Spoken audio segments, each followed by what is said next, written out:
이스라엘의 통일왕국. 사울부터 사울왕 다윗 그리고 솔로몬에 이르는 통일왕국이 120년간의 통일왕국이 깨져버립니다. 솔로몬의 아들 르호보암 때 두 나라로 쪼개져 버리죠. 마치 우리나라처럼 남유다와 북이스라엘로 두 나라로 쪼개집니다.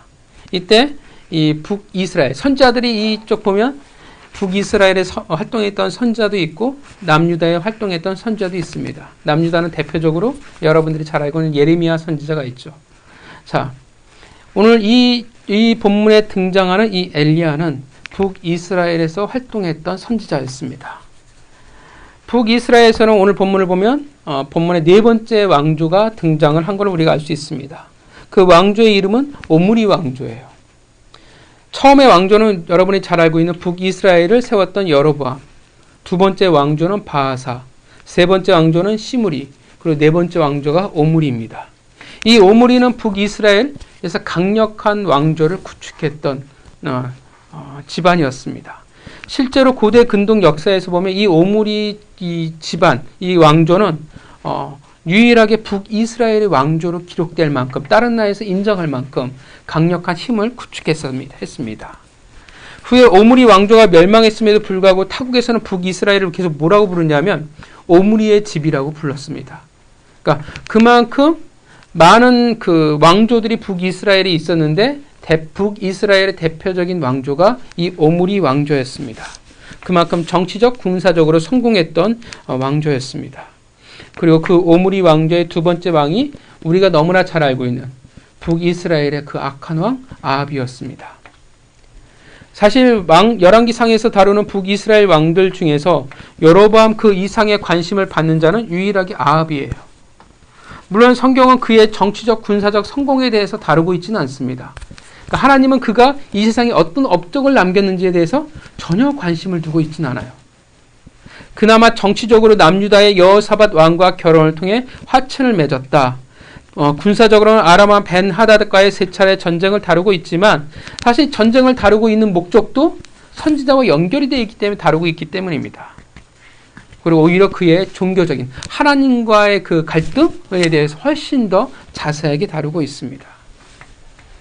아합이 가지는 독특한 성경에서의 위치는 우리가 다 잘 알고 있을 것입니다.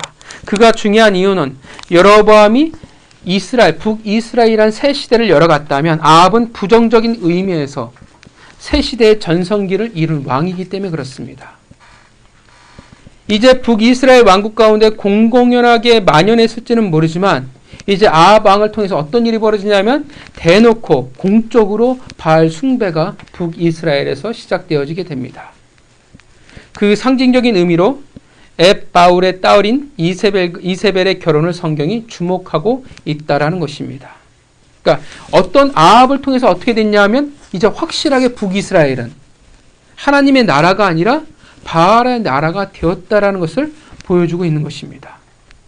하나님의 가치관이 지배하는 게 아니라 이제 바알의 가치관이 이제 공공연하게 그 땅을 지배하는 이게 시대가 되었다라는 영적 혼란이라고 표현하기는 이제 부족한 나라가 되어버리고 말았습니다. 철저히 영적인 이제 암흑기죠. 이제 암흑기를 떠나서 하나님에게 반역하는 시대가 되어져 버리고 말았습니다. 그때 이 아합의 라이벌이 있죠. 아합의 대척점에 서 있는 한 사람이 있었습니다. 그 사람이 누구냐면 하나님의 선지자 엘리야였습니다.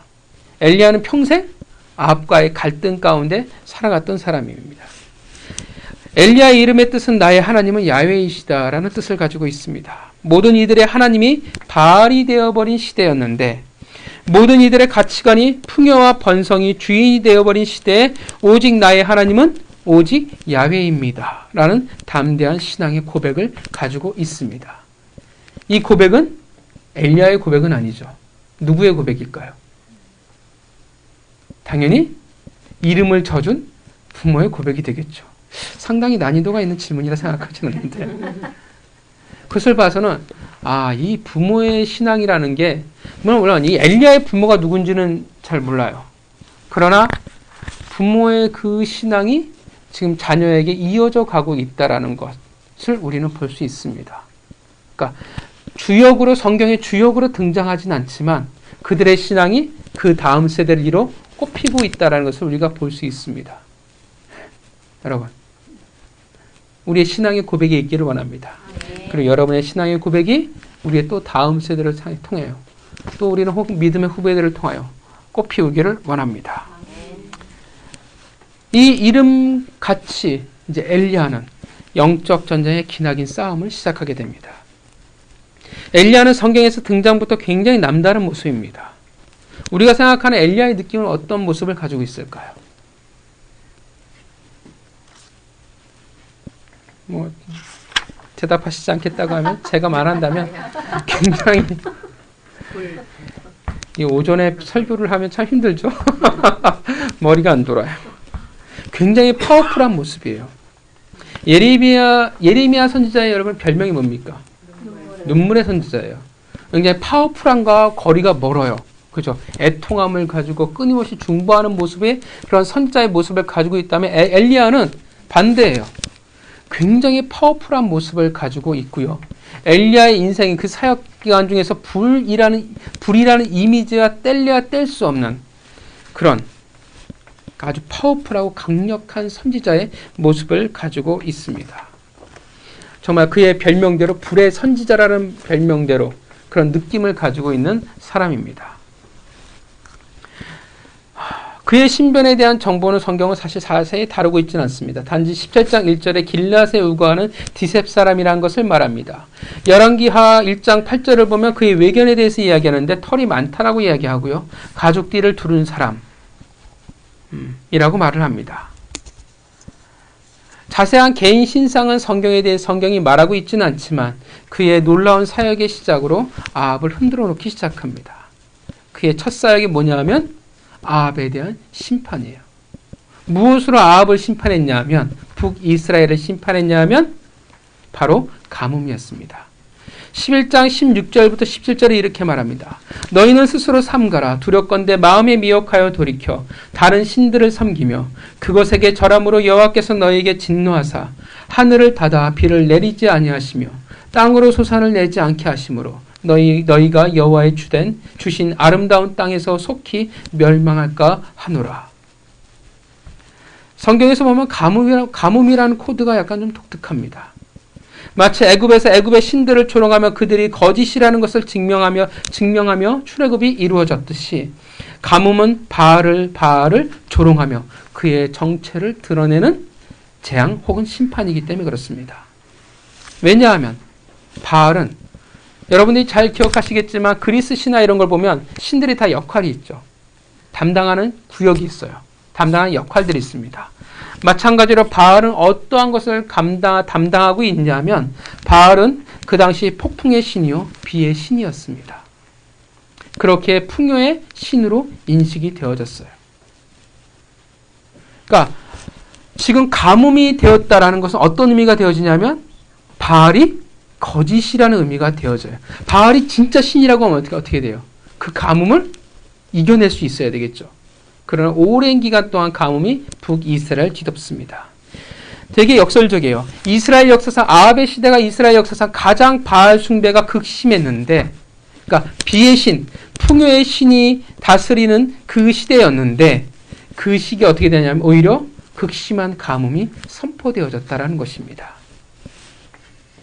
그 후에 하나님은 아합을 피해 엘리야를 그리 시냇가로 인도하셨으며 우리가 잘 알고 있는 까마귀를 통해 그를 살리시는 하나님의 놀라운 은혜를 누리게 되어집니다. 다시금 어디로 보내졌냐면 오늘 본문에 나오는 사르밧으로 보내지게 됩니다. 그곳에서 과부의 공개를 받으며 다시금 아합을 만나기까지 18장이 어떤 내용인지 아시죠? 갈멜산에서 한판 벌이기 전까지 그는 그곳에서 우거하게 됩니다. 사실 오늘 본문에서 다루고 싶은 것은 사르밧 지방에서 보낸 엘리야의 행적들이겠지만 사실 엘리야 인생 전부를 통해서 하나님이 보여주고 싶은 것이 무엇일까냐라는 것입니다. 특별히 사르밧 지방에서의 보낸 삶, 왜 하나님은 그곳에서의 삶을 그렇게 중요하게 여기셨을까요? 그것도 과부의 집에서 보낸, 어찌 보면 그 과부에게 빌부터 살아가는 거잖아요. 그 당시에 과부라는 존재가 어떤 존재입니까? 비천하고 가난하게 살아갈 수밖에 없는 남의 도움이 절대적으로 필요할 수밖에 없는 존재였어요. 근데 거기서 빌부터 살아가는 하나님의 선지자라는 거예요. 그러니까 벼룩의 간을 빼먹는 목사가 되겠죠. 그런 인생은 왜 하나님은 그것을 이제 갈멜산이라는 대혈투 앞서 그를 그곳에 두셨으며 그것이 어떤 의미를 보여주는지, 그리고 더 나아가 갈멜 승천까지의 어떤 의미를 가지게 되는지 우리가 보도록 하겠습니다. 자, 사르밧은 어디냐면 시돈에서 남쪽에서 6에서 8마일 정도 떨어져 있고요. 두로에서 북쪽으로 14마일 떨어진 곳에 위치해 있습니다. 그러니까 두로와 시돈이 이렇게 있어요. 그 가운데쯤 끼어 있는 곳이 사르밧이라고 이야기할 수 있습니다. 사르밧은 주전 1500년경에 건설되어졌으며 옷감과 도자기, 농산물, 자주색 염료를 생산 판매하는 상업의 중심지였습니다. 얼핏 보면 하나님이 엘리야를 그리시네가에서 이제 물자가 풍부한 곳으로 보낸 것 같지만 그렇지만은 않다라는 거예요. 왜냐하면 여기도 지금 어떤 상황이냐 하면 가뭄이에요. 더군다나 이 지역이 어떤 지역이냐면 아합의 평생 싸워야 되는 그 증오스럽고 혐오스러운 가나안 종교의 중심지인 바알 종교의 중심지가 시돈과 두루기 때문에 그래요. 그럼 사르밧이 어디에 있는 거예요? 아까 말씀드렸지만 시돈과 두로 사이에 껴 있어요. 그러니까 철저히 어떤 상태냐 하면 바알의 중심지에 하나님의 선지자를 보냈다라는 것입니다. 그러니까 하나님의 선지자가 가기에는 정말 난감한 곳으로 보내신 거예요. 바알 숭배의 중심지로 그를 보내신 것입니다. 적지 한가운데 보내신 거예요. 적지 한가운데 3년 동안 엘리야를 그곳에 두신 것입니다. 아마도 하나님이 철저히 엘리야를 그곳에서 만들어 가실 작정으로 하나님이 보내신 것 같습니다.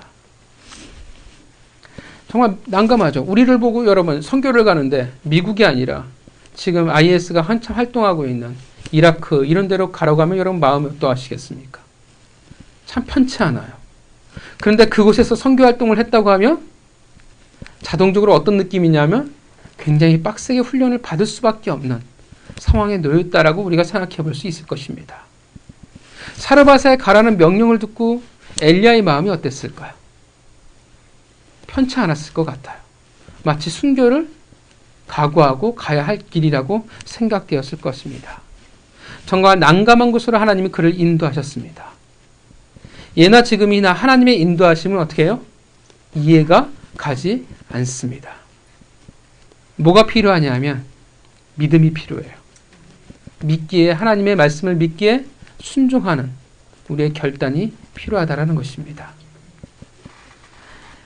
하나님의 인도하심은 이해하려 한다면 결코 이해할 수 없는, 그렇게 신앙은 이해가 아니라 믿음으로 갈 수밖에 없다라는 것입니다. 이스라엘 백성에게도 수많은 과부가 있었을 텐데 하필 이방 종교 속에 살아가는 그 문화 속에 살아간 한 과부의 집에 하나님이 보내신다라는 것입니다. 그 과정도 독특해요. 그리시네가에서 하나님이 까마귀를 예비하셨어요. 근데 사실 성경을 보면요, 까마귀도 부정한 짐승이에요. 그 부정한 짐승을 통해서 생명을 연장시킨다라는 것입니다. 이제 부정하고 소외 계층이라 이야기할 수 있는 또 이방 여인을 하나님이 예비해 놓으십니다. 가난한 과부의 집이었습니다. 어느 정도 가난해요? 오늘 본문을 보면 이제 한 끼를 먹고 죽을 준비를 합니다. 17장 10절에 나뭇가지를 줍습니다. 어느 정도 산다고 하면, 우리 어르신들은 경험해 봤겠지만 어느 정도 산다고 하면 땔감을 내가 사든지 돈을 주고 사든지 아니면 종을 보내서 나뭇가지를 줍게 할 거예요.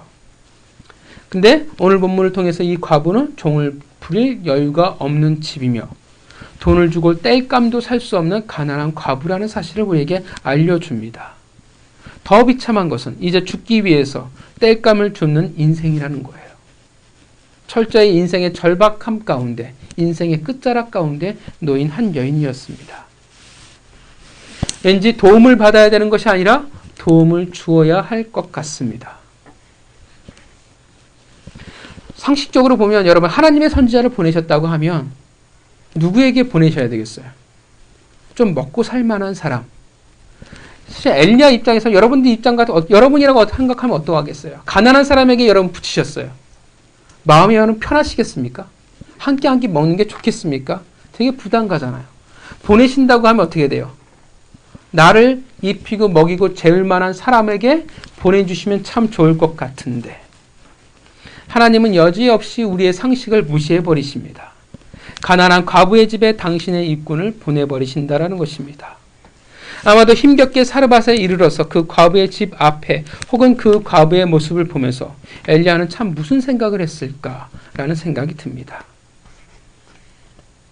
왠지 반듯한 집에서 사는 과부라고 한다고 하면 환대해주는 그러한 곳과 사람, 힘겹게 하나님의 일을 감당할 자에게 당연한 하나님의 베풀어 주실 은혜일 것 같은데 지금 어떤 상태냐 하면 엘리야도 사실 지금 거지잖아요. 자기 처지와 별다를 바 없는 한 사람에게 자신을 보낸다라는 것입니다. 이왕이면 사역자를 보내실 때 분당에 보내시면 좋은데 산동네로 지금 하나님이 보내버리십니다. 이런 걸 보면서 어떤 느낌이냐면 저는 이런 생각이 들어요. 하나님답다라는 생각이 듭니다. 늘 반전이죠. 늘 이해할 수 없는. 늘 우리의 애간장을 끝까지 타게 하시고 늘 끝까지 어떻게 돼요? 벼랑 끝에 하나님께서 몰아세우는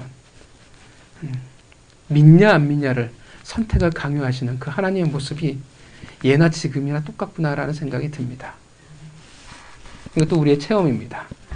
자, 그렇게 이제 의심이 들었어요. 엘리가 이해할 수 없기 때문에 그녀가 정말 하나님의 예비하심인지 테스트를 하게 됩니다.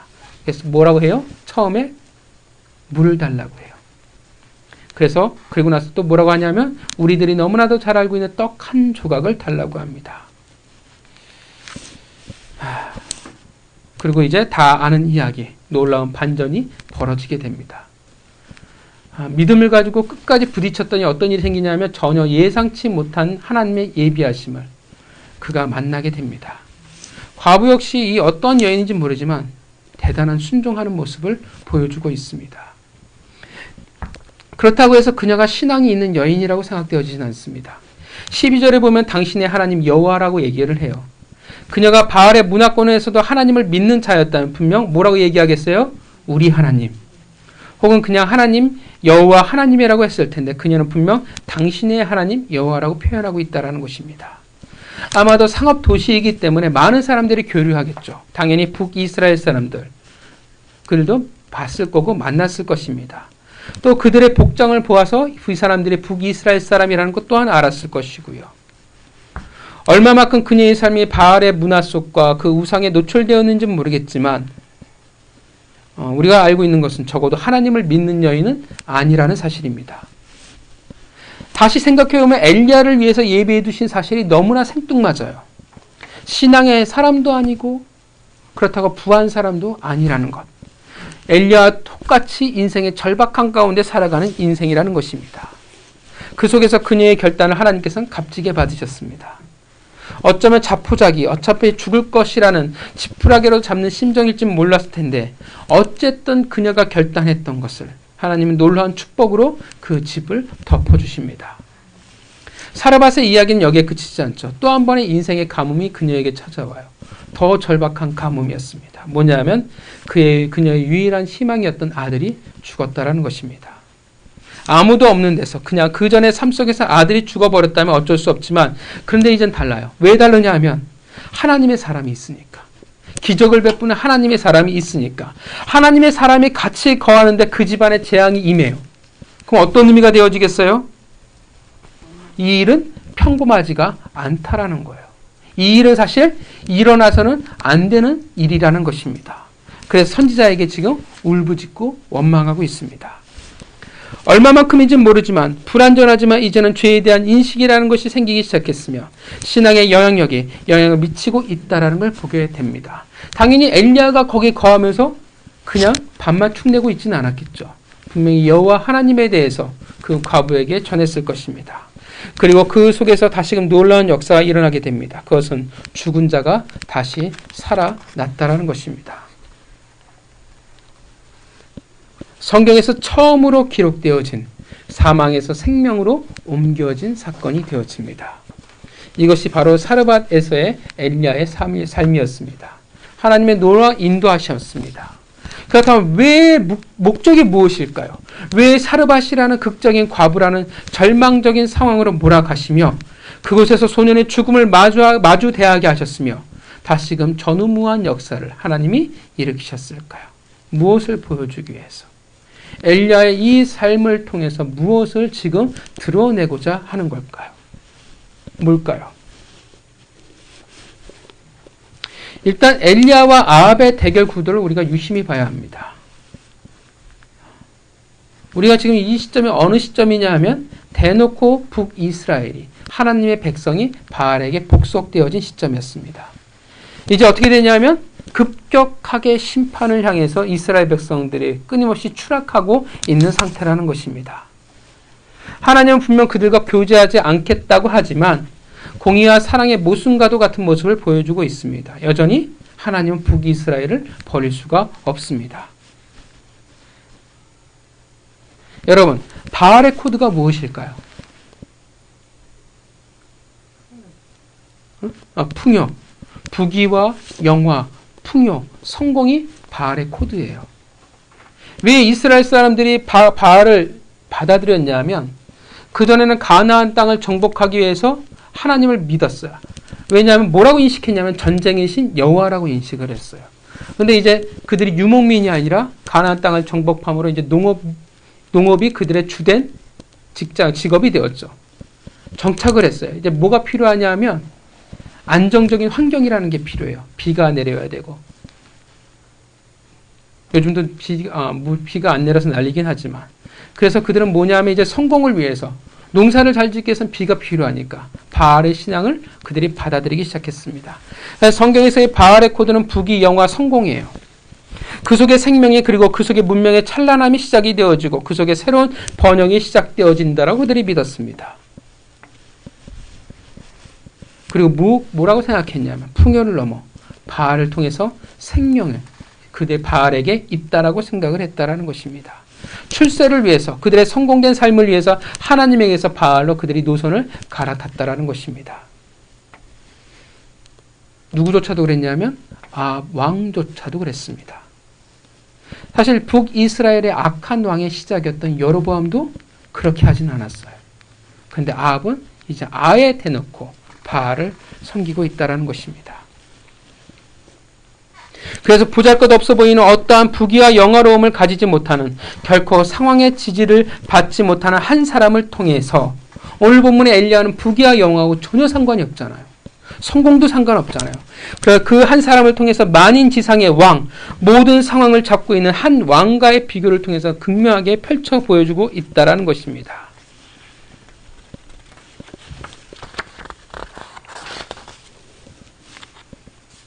하나님은 처음에 사역의 근거를 시작을 뭐로 시작하셨냐면 엘리야의 사역을 기근으로 시작을 하십니다.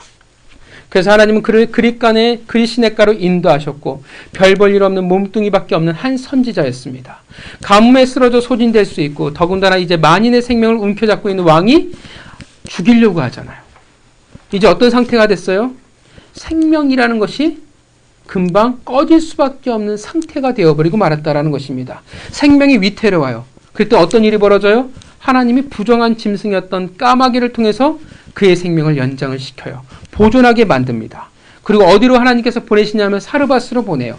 부정한 땅이에요. 소망이 없고 절망의 땅입니다. 사실 이곳은 앞서 말했지만 말이 되지 않아요. 하나님의 선지자가 가야 할 땅이 아니에요. 바알과 아세라의 숭배의 중심지였습니다. 그렇다면 어느 곳보다도 이것은 당연히 바알을 섬긴다고 하면 번영과 이 세상에서 추구하는 생명력이 넘쳐야 되는 것인데 그런데 그건 역시 하나님의 징계와 심판에 자유하지 못한 곳이었습니다. 기근으로 그들의 땅에 부귀와 영화는 강구덥고 뭐만이 가득해요? 죽음의 그늘만이 가득한 곳이 되어버리고 말았습니다. 바로 그곳, 그 상태에 하나님의 사람 엘리야를 보낸 거예요. 더군다나 또 누구를 만나게 하세요? 아무것도 없는 절망이 가득한 죽음의 그늘이 가득한 과부를 하나님이 만나게 하셨습니다. 부정한 땅에서 소망을 잃어버리고 죽음의 그늘 아래 놓인 그 땅에 가장 힘없고 어려움을 살아가는 한 과부라는 것입니다. 그런데 어떤 일이 또 벌어져요? 엘리야가 그 과부를 만났더니 역설적인 반전이 벌어져요. 엘리야를 통해서 어떤 일이 생기냐 하면 소망이, 생명이 그 과부에게 흘러가고 있다는 것입니다. 우리가 가진 상식으로는 도저히 생명이 꽃피울 수 없는 상황이에요. 또 어떤 땅이에요? 부정한 땅이에요. 부정한 땅에 하나님의 은혜가 임할 수 없는 땅인데 그 부정한 땅에조차 뭐가 흘러가냐 하면 지금 하나님의 은혜인 생명이 지금 흘러가고 있다는 것입니다. 저 혼자 너무 열심히 이야기하고 있죠. 이해가시죠? 네. 자, 바알 때문에 아닌 하나님으로 인하여 하나님의 사람을 통해서 뭐가 흘러가요? 생명이 흘러간다라는 거예요. 그 당시 사람은 뭐라고 생각했어요? 바알을 통해서 생명을 이어갈 수 있다고 생각했어요. 왜냐하면 바알이 농사의 신이잖아요. 우리가 먹고 사는 문제가 해결되지 않으면 우리는 죽잖아요. 그래서 그들은 바알이 생명 때문에 바알이 중요하다라고 이야기한다라는 거예요. 그런데 성경은 뭐라고 얘기해요? 오히려 하나님을 통해서 오히려 그 바알이 가득한 그곳은 죽음만이 가득하고 하나님의 사람을 통해서 생명이 지금 흘러가고 있다라는 것입니다. 하나님의 생명은 거침이 없고 하나님의 생명은 누구라도 소생시킬 수 있다라는 것입니다. 믿으십니까? 왜 하나님이 과부의 전부인 아들의 숨을 거두어가지고 또 다시 소생시키실까요? 목적이 있으니까 하나님이 하시는 거지 않습니까? 왜 그래요? 24절을 같이 읽겠습니다. 시작. 너희는 엘리야에게 이르되 내가 이제야 당신은 하나님의 사람이시오 당신의 입에 있는 여호와의 말씀이 진실한 줄 아노라 하니라. 뭐라고요? 하나님은 과부에게 단순한 이 세상에서 내가 생명을 얻었구나, 내 아들이 살아났구나에 멈추길 원하지 않는 거예요. 뭐냐면 진정한 생명이 무엇인지를 지금 그녀에게 가르쳐주고 있습니다. 나아가 이 소년이 죽고 다시 살아남으로 하나님이 이 세상에게 그리고 북이스라엘 아합에게 지금 보여주고 있는 거예요. 생명이라는 걸 보여주는 거예요. 하나님의 백성들이 이제 번영한 가운데 바알 가운데 생명이 있다고 주장하고 주어진 상황 가운데 이야기할 때 하나님 뭐라고 얘기하는 거예요? 아니라고 얘기하는 거예요. 바알에게 생명이 있는 것이 아니라고 있는 거예요. 너희들의 번성함, 너희들이 부와 명예와 먹고 사는 것을 통해서 생명을 이어갈 수 있는 것이 아니라 바알아, 누구에게 생명이 있는 거지? 도저히 생명이 없을 것 같은 절망적인 상황 속에서라도 누구를 통해 가능해요? 하나님을 통해서 하나님의 그 그늘 가운데 뭐가 있어요? 생명이 있다라는 거예요. 도저히 들어 처먹지 않는 하나님의 백성들에게 가장 극적인 죽음이라는 인간이 느낄 수 있는 가장 큰 절망을 통해서 생명을 지금 보여주고 있는 거예요. 생명이 누구에게 있는지. 생명은 바알에게 있는 것이 아니라 생명은 하나님에게 있다라는 것입니다. 물론 하나님이 생명을 보여주기 위해서 아들을 일부러 죽였다라는 것이 아니라 그의 죽음을 하나님이 선하게 사용하고 계시는 것입니다. 봐라, 너희가 자랑하는, 너희가 섬기는 바알을 통해서 과연 생명이 흘러가고 있는지를 엘리야와 아합을 통해 비교하고 계시는 것입니다. 여러분, 사실 엘리야에게 부귀와 영화가 있었을까요? 영광이 있을까요? 오늘 본문을 보면 그에게는 부귀와 영화가 없습니다. 죽음 직전에 놓인 한 사람이에요. 오히려 부귀와 영화는 누구의 차지냐 하면 바알을 섬기는 아합 왕의 차지였습니다. 모든 상황은 아합을 지지해줘요. 분명 어떻게 돼요? 핍박을 받는 자는 엘리야였고 핍박을 하는 자는 아합이에요.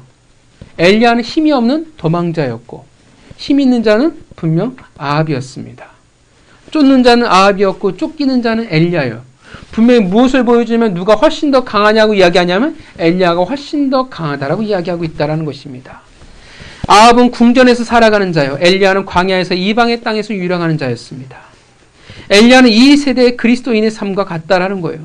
도저히 소망이 보이지 않는 부귀와 영광은 마치 믿지 아니하는 자들의 차지인 것처럼, 그런데 죽을 것 같고 소망이 없는 것 같은데 어떻게 돼요? 믿는 자는 죽지 않는다라는 거예요. 오히려 그를 통해 어떻게 돼요? 생명이 다른 이에게 흘러가고 있다라는 것입니다. 믿으십니까? 반면 여러분, 모든 부귀와 영화를 누리고 있는 아합은 어떻습니까? 바알과 아세라의 열렬한 추종자였지만 그는 어떻게 돼요? 엘리야를 통해서 선포하셨던 심판 그 기근으로부터 그의 백성을 구원할 수 없었습니다. 그가 기르는 가축조차도 어떻게 돼요? 구원할 수가 없었어요. 생명이 그를 통해 흘러가는 것이 아니라 아합을 통해 무엇만 보여주냐면 그 주변에는 오직 죽음만이 가득하고 있다는 것을 보여주고 있습니다. 수많은 사람들이 여러 이유로 죽어갈 수밖에 없었습니다. 부귀와 영광이 바알이 그에게 결코 생명을 가져다 주지 않고 있다는 것입니다. 오히려 무엇만을 가져다 주고 있었냐면 죽음만을 가져다 주고 있었습니다. 아합의 그런 기사를 쭉 보면 항상 뭐가 끊이지 않느냐 하면 죽음이 끊이지 않아요. 아합과 함께 있는 사람은 반드시 누군가는 죽습니다. 아합에게는 무엇을 보여줘요? 생명이 없습니다. 오직 생명은 누구에게 있습니까? 하나님에게 있습니다. 믿으십니까? 지금 사르밧에 보내셔서 하나님이 이것을 증명하고 계시는 것입니다. 아합과 사르밧 과부와 그리고 엘리야에게 지금 가르쳐주고 계시는 거예요. 여러분, 엘리야가 여러분 특징이 뭡니까? 성경에서 여러분 죽지 않고 하늘에 올라간 두 사람이 있어요. 첫 번째는 에녹과 그 다음에 엘리야예요. 여러분, 왜 하나님이 엘리야의 죽음을 겪지 않고 불병거를 태워서 하늘로 올려보냈을까요? 왜 그래요? 하나님이 가르쳐 주시는 거예요. 누구에게 생명이 있는지. 어리석은 백성들이 하나님이 아닌 바알에게서 생명을 찾을 때 한결같이 하나님이 아닌 성공이 상황이 그들에게 인생의 힘과 생명과 능력을 가져다 준다고 외칠 때 하나님이 그들에게 선포하고 있는 거예요. 아니 오직 생명은 나 여호와 하나님에게 있다라는 것을, 성공과 상황이 아닌 하나님을 섬길 때 너희의 인생의 사르밧과부일지는 모르지만 하나님을 섬길 때 비로소 생명이 너희에게 함께 있다라는 것을 가르쳐주고 있다라는 것입니다. 여러분, 아합의 최후를 기억하십니까? 아합의 최후가 어떻습니까? 우연찮은 죽음이에요. 진짜 재수없는 죽음이죠. 의도치 않게 화살 하나가 어떻게 돼요? 갑옷을 입었는데 어떻게 돼요? 갑옷의 틈에 와서 박혀버립니다.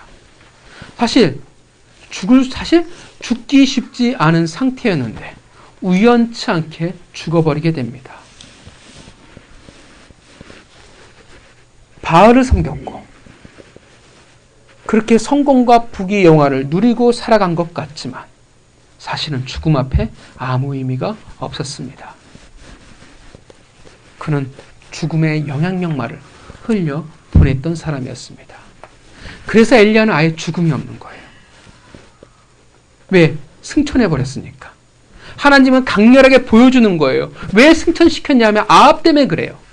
아합과 하나님이 대비시키는 거예요. 그 죽음의 대표인 아합과 생명의 대표인 엘리야를 완전히 극명하게 보여주는 거예요. 한 사람은 죽지 않고 하늘에 올라가고 한 사람은 어떻게 돼요? 재수없게 죽기 쉽지 않은데 우연찮은 화살 하나로 죽어버리는 한 사람을 하나님이 지금 대조하고 비교해주고 있다는 것입니다. 엘리야를 통해서 죽은 자가 살아납니다. 엘리야가 죽지 않고 다시 북이스라엘로 돌아옵니다. 생명의 극치를 보여주는 거예요. 누구를 통해 부귀와 영화를 추구하는 자가 아니라 오직 나의 하나님은 야훼라는 고백을 가지고 살아간 그 한 사람, 그늘 아래 초라한 한 사람을 통해서 생명이 흘러갔고 그가 그 생명을 누리며 살아갔다라는 것을 우리에게 보여주고 있다라는 것입니다. 오히려 그 모든 것을 가지고 있었던 그 누구보다도 그의 신인 바알에게 머물렀던 자는 죽음을 흘려보냈으며 그는 죽음 가운데 비참하게 사라져 갔다라는 것을 우리에게 보여주고 있습니다. 사랑하는 성도 여러분, 생명은 누구에게 있습니까? 바로 하나님에게 있습니다. 생명이 누구에게 있습니까? 오직 나의 하나님은 야훼라는 고백을 가지고 살아간 하나님의 사람에게 그 생명이 있는 것입니다. 여러분들이 그 생명을 가진 자가 되어지길 원합니다. 여러분, 오늘 이 세대는 바알의 영향력 가운데 복속되어진 세대입니다. 안 믿는 자를 말하는 게 아니에요. 믿는 자가 복속되어진 세대예요. 예배를 드리고 하나님에게 마주하고 있다라고 이야기할 줄 모르지만 사실 삶의 가치관은 바알에 두고 살아가고 있습니다. 오늘날 그리스도인들이 가장 추구하고 있는 것은 무엇입니까? 이 세상에서의 삶이에요. 내가 성공하는 것, 내가 잘 되는 것을 추구하고 살아간다는 것입니다. 얘기했죠? 바알의 코드가 뭐라고요? 성공과 부와 우리가 이야기하고 있는 거예요. 하나님의 자녀들조차 찬란한 번영 속에 자신의 모든 것을 맡기며 살아간다는 것입니다. 내가 성공한다고 하면 어떻게 돼요? 하나님은 이름을 팔아버려도 상관없어요. 내가 성공할 수 있다고 하면 하나님의 자녀라는 신분마저도 쉽게 포기해 버린다라는 것입니다. 하나님의 꿈을 생각하지 않아요. 오직 내 꿈만이 중요할 뿐이라는 것입니다. 내가 이 세상에서 무엇을 움켜잡으며 살아갈고, 내가 무엇을 내가 누리며 살아갈 수 있을고, 내 가족이, 내 자녀들이 어떻게 하면 잘 살 수 있을까가 우리의 신앙의 전부가 되어져 버리고 말았다라는 것입니다. 왜냐하면 바알의 가치관 속에 살아가고 있기 때문에 그렇습니다.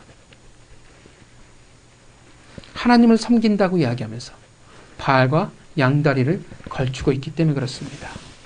왜 그렇게 생각해요? 왜 많은 그리스도인들이 그렇게 생각을 할까요? 상황이 중요하다고 생각하니까. 성공과 번영, 그 화려함 속에 이 땅 가운데 나의 생명이 있다라고 생각하기 때문에 그렇습니다. 나의 생명, 내 가족의 생명, 내 꿈의 생명, 내 기업의 생명이 바로 그곳에 있다라고 생각하기 때문에 그렇습니다. 그래서 서슴없이 타협해버리고 서슴없이 수단과 방법을 가리지 않고 살아가고 있습니다. 그래서 교회가 타협해버리고 그래서 가정이 타협해버립니다. 하나님의 통로인데 교회와 가정은 하나님의 세우신 특별한 곳인데 하나님의 꿈과 생명이 마구마구 넘쳐 흘러야 되는데 그런 모습을 보여주지 못합니다. 왜냐하면 하나님보다도 바알이 좋기 때문에 그렇습니다. 그래서 생명이 없어요. 생명이 보이지 않아요. 그래서 고백이 없어요. 24절에 뭐라고 말합니까? 같이 읽어볼까요? 읽겠습니다. 시작. 엘리야에게 이르되 내가 이제야 당신은 하나님의 사람이시요 당신의 입에 있는 여호와의 말씀을 무시한 줄 아노라 하니라. 생명이 없어요. 그랬더니 뭐가 없어요? 다른 이들이 우리를 보고 당신은 정말 하나님의 사람입니다. 이야기할 게 없어요. 당신에 있는 여호와의 말씀이 진실한 줄 내가 알겠습니다라는 고백이 없다라는 거예요. 사르밧의 과부의 그 고백이 이 땅 가운데 없다라는 것입니다. 왜 없어요? 하나님의 백성이 생명을 흘려보내지 못하고 있기 때문에 그렇다라는 것입니다.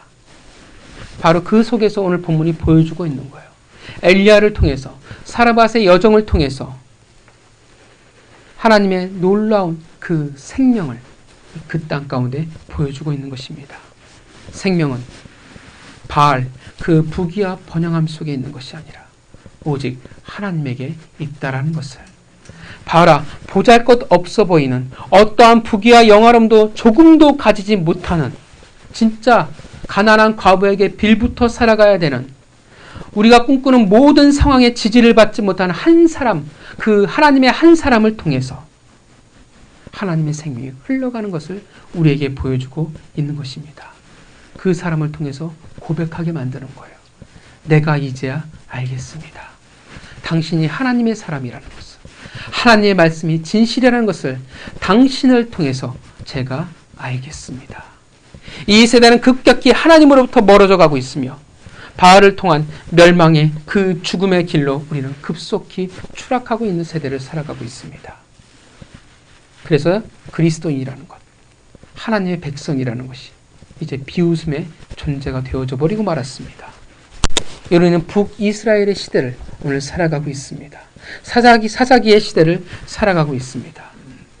우리는 마치 베델에 무너져 외면당하고 있던 하나님의 제단과도 같습니다. 우리를 통하여 더 이상 하나님의 백성들을 통하여 더 이상 이웃의 고백들이 우리는 끊어진 시대를 살아가고 있다는 것입니다. 사랑하는 성도 여러분, 그렇게 하나님이 오늘 이 땅과 이 세대를 위해서 하나님이 엘리야를 부르고 계십니다. 그리고 오늘 우리를 그렇게 부르고 계시는 것입니다. 믿으십니까? 이 땅에 바알을 통해 생명을 삶을 찾으려는 하나님의 백성들을 향하여 담대히 하나님의 생명을 전할 자. 하나님은 나의 하나님이시라는, 야훼의 하나님이시라는 것을 고백하며 살아갈 수 있는 자. 그 생명을 증명할 자로 지금 우리를 부르고 계시는 것입니다. 그 여정이 만만치 않습니다. 이해할 수 없습니다. 왜 우리를 그 영화로부터, 성공으로부터 이렇게 멀리 만들었는지, 왜 부정한 까마귀를 통해서 우리의 생명을 연장시키는지, 왜 부정한 땅으로 보내시는지, 내가 원하는 곳이 아니라 내가 원치 않는 곳으로 보내시는지, 그리고 가난한 그녀를 만나게 하는지, 우리는 하나님의 섭리와 인도하심을 우린 이해할 수는 없습니다. 그러나 우리는 알고 있습니다. 하나님이 그 생명을 전할 자로, 증명할 자로 우리를 택하셨습니다. 상황이 전부라는 부귀와 영화를 향해 몸부림치며 살아가는 그 속에서 이 세상을 살아가는 힘과 생명을 얻고자 하는 하나님의 그 못난 백성들에게 그것이 아니라는 것을, 하나님이라는 그 삶의 방식을 우리를 통해 보여줄 수 있기를 바랍니다. 그렇게 상황이 우리를 주장하지 못하게, 그렇게 그들이 고백할 수밖에 없게 만들기를 원합니다. 사랑하는 성도 여러분, 우리를 통하여, 우리의 많은 이들이 우리를 통하여 고백하길 원합니다. 당신은 진짜 하나님의 사랑입니다. 당신의 말씀은 진짜 진리입니다. 라고 고백을 받기를 원합니다. 그런 세대를 만들어가고 그런 푸른 의의 나무가 가득한 세대를 우리가 같이 꿈꾸기를 원합니다. 사랑하는 성도 여러분, 하나님의 인도하심은 우리가 이해할 수 없습니다. 우리의 인생이 못나고 힘들어 보일 수도 있습니다. 그러나 우리에게는 이 세상이 줄 수 없는 생명을 가진 자의 당당함이 우리에게 있기를 원합니다. 생명을 품은 자로서 이 세대에 보여주시길 바랍니다. 나의 하나님은 야훼라고 여러분들을 이 땅 가운데 보여주시길 바랍니다. 그리고 여러분들을 통하여 위대한 하나님의 생명이 여러분들의 사랑하는 자들에게, 그리고 이 땅의 모든 이들에게 흘러가고 또 흘러가기를 주의 이름으로 축원합니다. 기도하겠습니다.